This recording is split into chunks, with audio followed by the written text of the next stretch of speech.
Assalamualaikum Bang Dula. Waalaikumsalam warahmatullahi wabarakatuh, Mas Ihsan. Jumat berkah. Apa kabar Bang Dula, Jumat ini? Sehat selalu? Alhamdulillah Ya, sehat, alhamdulillah itu sehat yang penting sehat dulu lah zaman gini ya. Tapi betul betul. nampaknya negeri kita lagi kurang sehat-sehat juga ini ya, karena banyak alkisah baru-baru ini ya. Debat kemarin bagaimana komentarnya Bang Dula? Karena ada menyenggol Kanjuruhan, menyenggol kilometer 50 yang Bang Dula sangat konsen tentang itu dan juga banyak juga menyenggol, Gibran. Dari mana bagi-bagi duitnya itu ke masyarakat? Apa yang Bang Dula lihat dari isu-isu yang berkembang? Terakhir adalah KPK sendiri, ketuanya datang dalam debat katanya ini cerdas cermat apa debat. Akhirnya KPK akan mengundang khusus 3 capres itu. Melihat bagaimana persepsi korupsi di mata mereka. Apa yang Bang Dula bisa sampaikan dari Hang Heng Hong negeri kita ini? Silakan Bang Abdullah ya Mahua. Ya, baik Mas Ihsan, para pendengar Radio Hasil pada Jumat pagi, insya Allah dirahmati Allah SWT. Yang pertama, di dalam ilmu korupsi itu dikenal ada yang disebut dengan material corruption, political corruption, intellectual corruption. Jadi acara debat presiden itu termasuk dalam satu kategori korupsi, yaitu political corruption. Apa itu political corruption? Korupsi politik adalah korupsi yang dilakukan melalui kebijakan, peraturan, ketentuan perundang-undangan dan pemilu, pilkada dan seterusnya. Itu adalah korupsi politik.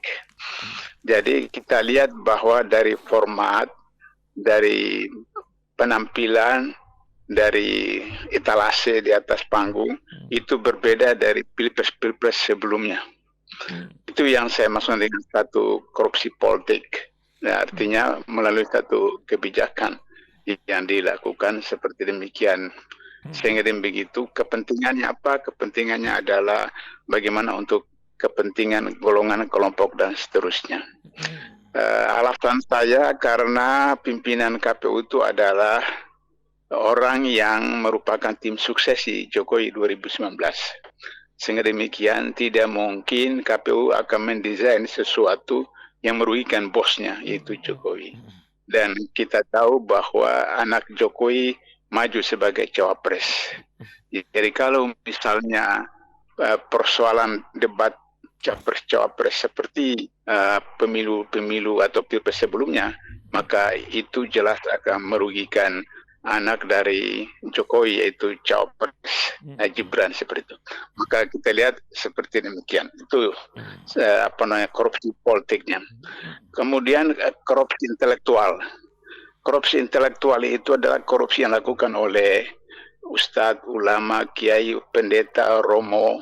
Apa itu korupsi intelektual? Korupsi intelektual adalah korupsi yang dilakukan oleh orang yang punya ilmu, punya pengetahuan, punya data, tapi dirahasiakan, dimanipulasi, ditutupi untuk kepentingan golongan atau kelompok tertentu. Nah, kita bisa lihat di dalam pertanyaan-pertanyaan yang diajukan itu disusun oleh tim panelis. Nah, panelis itu orang-orang yang punya ilmu. Panelis itu orang-orang profesional. Panelis itu orang-orang yang punya kemampuan bagaimana mengantisipasi atau mengetahui kondisi hari ini.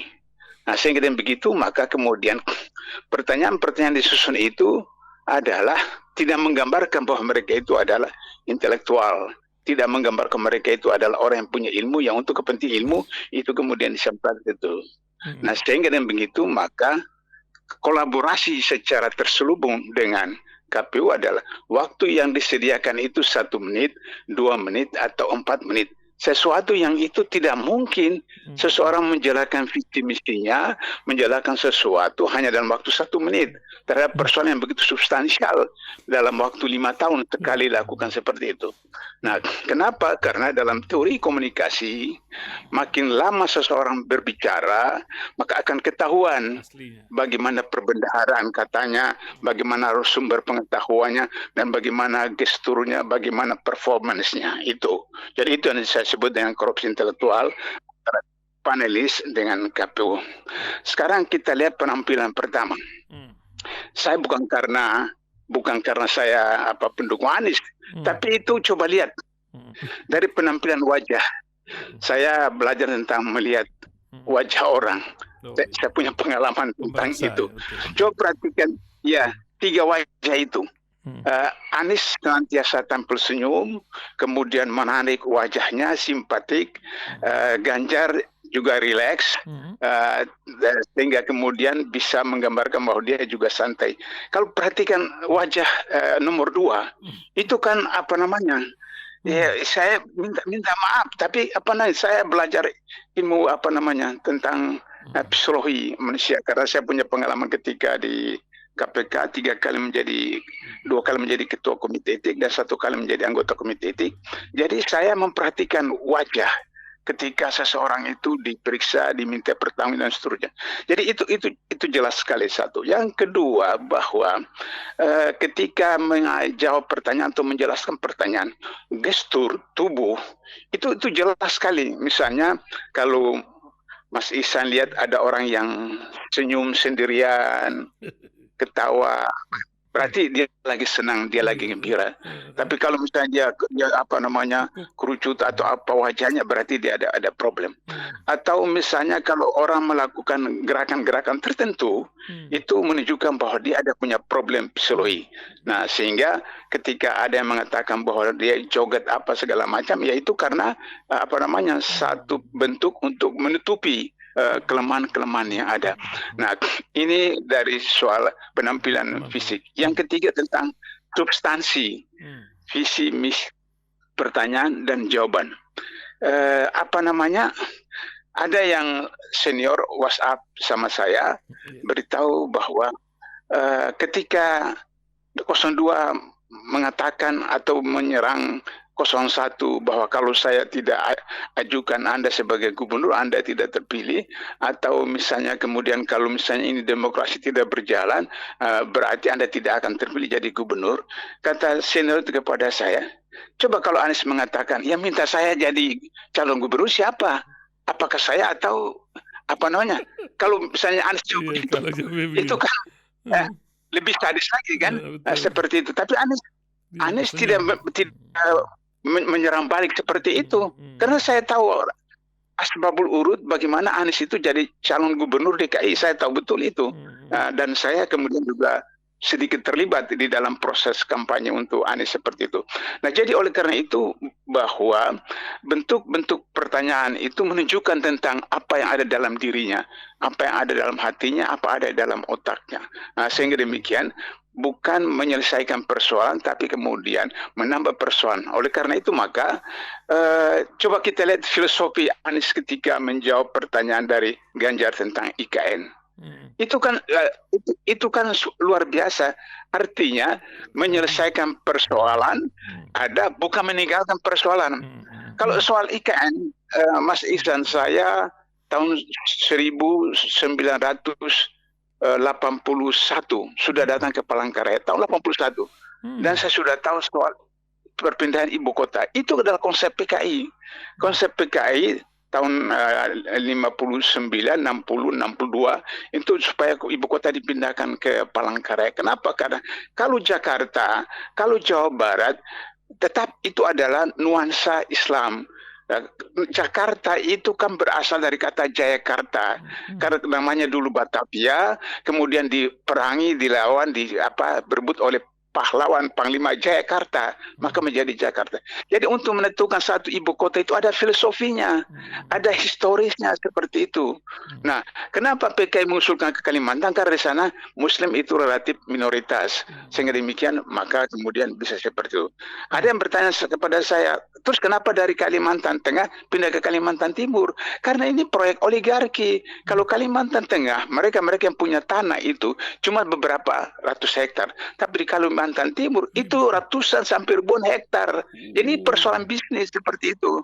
Nah, sehingga dan begitu maka termasuk 02 punya tanah juga di sana, ratusan hektar, ribuan hektar juga seperti itu. Jadi persoalan bisnis.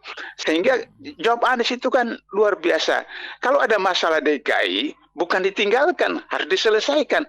Dan sekarang persoalan DKI kan sudah relatif lebih kondusif dibanding dulu. Di samping karena dari Depok, dari Tangerang, dari Bekasi yang menyumbang Tapi kalau misalnya nanti sudah seperti saya selalu kasih contoh tentang Malaysia, ibu kota negara Malaysia tetap Kuala Lumpur, maka kota pemerintahan dipindahkan ke Putrajaya. Itu cuma 40 menit. Apanya tolnya itu sana. Sehingga tetap saja ibu kota negara itu Kuala Lumpur. Kenapa? Karena ada latar historisnya, ada latar filosofinya.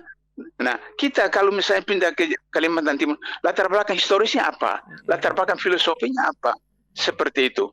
Nah, ini contoh tentang bagaimana wawasan seseorang, kepala isi seseorang, kemudian bagaimana penampilan.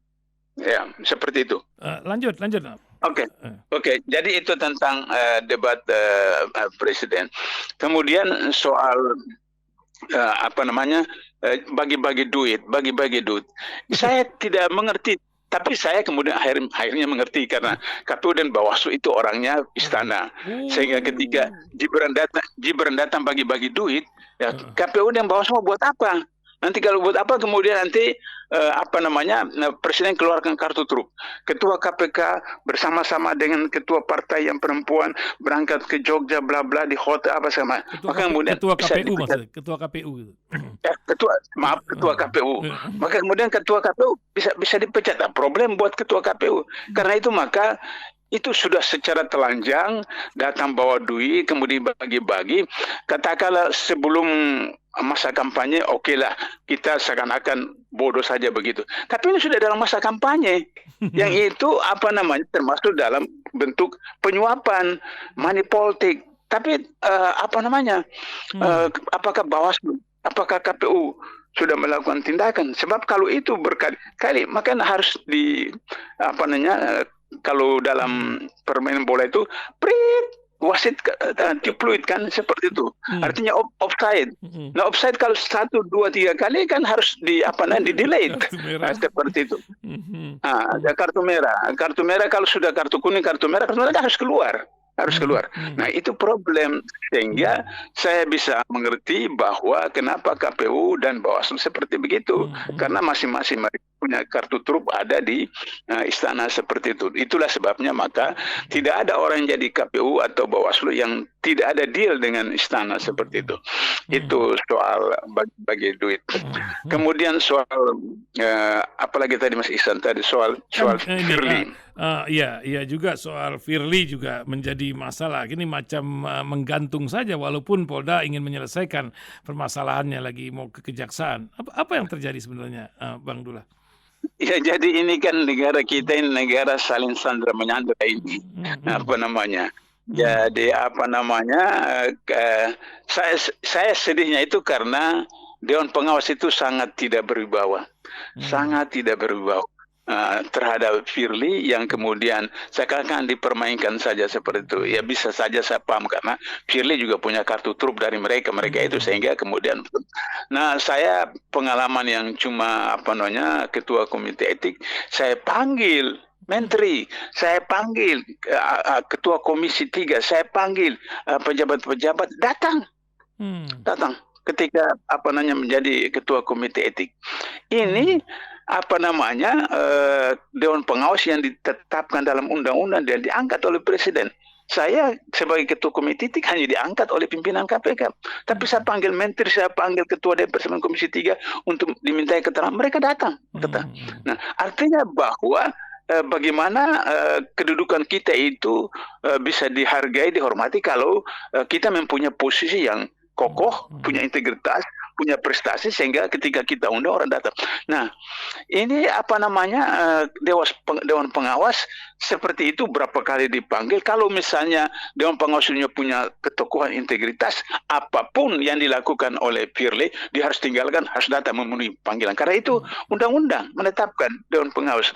Dia alasan pergi ke Medan lah, ke Aceh apa segala macam. Padahal itu kan bukan tugas pimpinan KPK, tugas deputi atau tugas direktur seperti itu, ke Aceh sosialisasi dan seperti itu. Nah, jadi oleh karena itu maka problemnya adalah bahwa Dewan Pengawas tidak punya harisma, Dewan Pengawas tidak punya integritas, Dewan Pengawas karena punya kasus sehingga juga disandra oleh Firly, maka terjadilah seperti begitu. Nah, yang terakhir soal Firly dengan Dewan Pengawas ini, saya pikir Dewan Pengawas tidak perlu sibuk-sibuk untuk menyidangkan si Firly karena etik itu di bawah pidana. Jadi karena sudah kasus pidana, maka biarlah saja Firly diproses oleh kejaksaan dan kepolisian. Nanti kalau misalnya putusan pengadilan bahwa Firly bebas, baru Dewan Pengawas melakukan sidangkan kemudian si Firly, lantas kemudian menetapkan dia kesalahan berat, lantas kemudian mengajukan rekomendasi kepada Presiden, maka Presiden menerbitkan kepres pemberhentian Firly secara permanen. Tapi kalau misalnya kasus pra-peradilan dia kalah sehingga kemudian sampai kepada kejaksaan, maka menurut Undang-Undang KPK dia langsung diberhentikan secara tetap. Sehingga demikian maka kemudian Dewan Pengawas tidak perlu lagi melakukan kegiatan-kegiatan seperti yang direncanakan sampai sekarang. Itu soal Firly dengan Dewan Pengawas. Terakhir, tentang ini, tentang singgungan dari salah satu capres menyenggol tentang Kanjuruhan, Jawa Timur dan kilometer 50.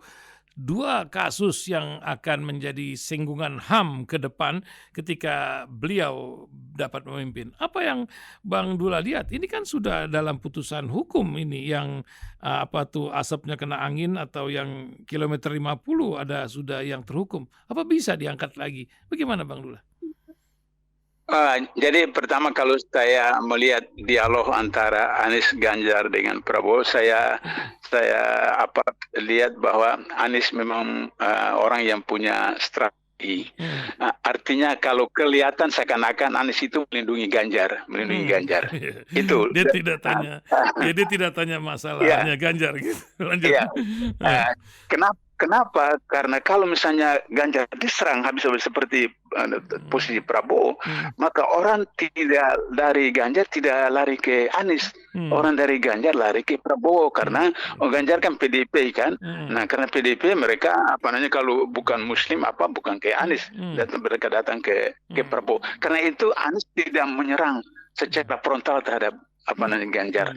Nah, tapi kasus apapun setelah diputuskan itu tetap saja bisa dibuka. Kasus kemarin yang perempuan yang dituduh meracuni siapa itu, kemudian sudah dijatuhi hukuman kasus Jessica.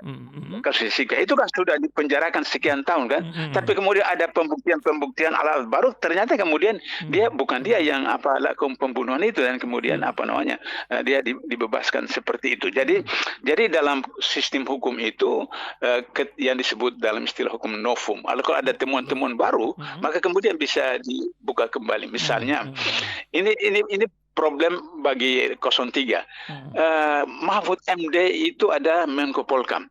Dan saya ini saksi hidup karena datang sebagai ketua kasus kilometer 50 dengan penasihatnya Amin Rais dan kemudian sekretaris Pak Marwan Batubara. Kami datang ke Presiden menyampaikan data-data tentang kasus kilometer 50. Dan kemudian setelah Jokowi menjelaskan, ditambahkan sedikit oleh Menko Polhukam Mahfud MD bahwa ini bukan pelanggaran HAM berat, ini pelanggaran pidana biasa.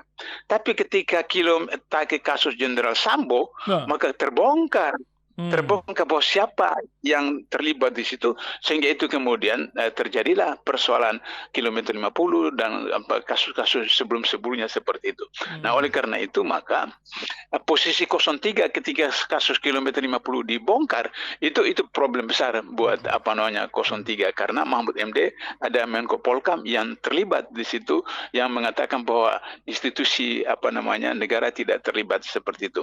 Nah, oleh karena itu maka bisa kemudian kalau misalnya ditakdirkan Anies kemudian terpilih sebagai presiden, saya akan minta untuk dibuka kembali kasus kilometer 50. Begitu juga kasus Kanjuruhan.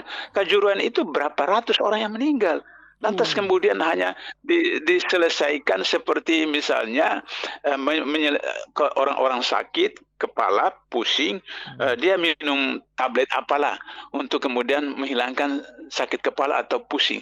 Tapi itu kan tidak menyembuhkan penyakitnya. Sakit kepala pusing itu kan simptom, indikator bahwa ada bagian tubuh yang mengalami gangguan atau rusak. Nah itu yang harus. Jadi kalau kasus kejuruan cuma disidangkan begitu tanpa menyelesaikan akar persoalan siapa, maka itu akan terulang lagi di kejuruan-kejuruan yang lain seperti itu. Karena itu harus akar persoalan yang harus ditentukan untuk diselesaikan. Sehingga dengan begitu, maka dalam teori medis, teori kedokteran, bahwa kalau harus amputasi kaki untuk menyelamatkan nyawa, kaki diamputasi. Kalau untuk menyelamatkan nyawa, tangan harus diamputasi, tangan diamputasi untuk menyelamatkan nyawa, seperti itu. Jadi oleh karena itu, maka dalam sistem hukum, prinsip hukum itu adalah ada kepastian hukum, ada kemudian keadilan, dan ada manfaat bagi masyarakat. Jadi kejuruan itu hanya kepastian hukum, yaitu diproses, tapi keadilan tidak tegak. Berapa ratus orang itu adilnya bagi keluarganya, bagi anak keluarga dan teman-teman dan seterusnya, itu keadilan tidak. Begitu juga asas manfaat bagi masyarakat. Masyarakat kemudian merasa dirugikan dengan tidak bisa mengikuti kegiatan-kegiatan seperti begitu karena ada kasus-kasus seperti begitu.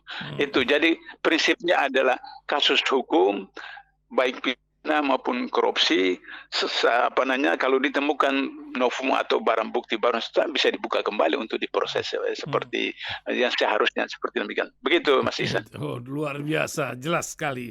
Bang Dullah, terima kasih pagi hari ini telah menemani pendengar dan selamat menjalankan aktivitas hari Jumat. Assalamualaikum warahmatullahi wabarakatuh.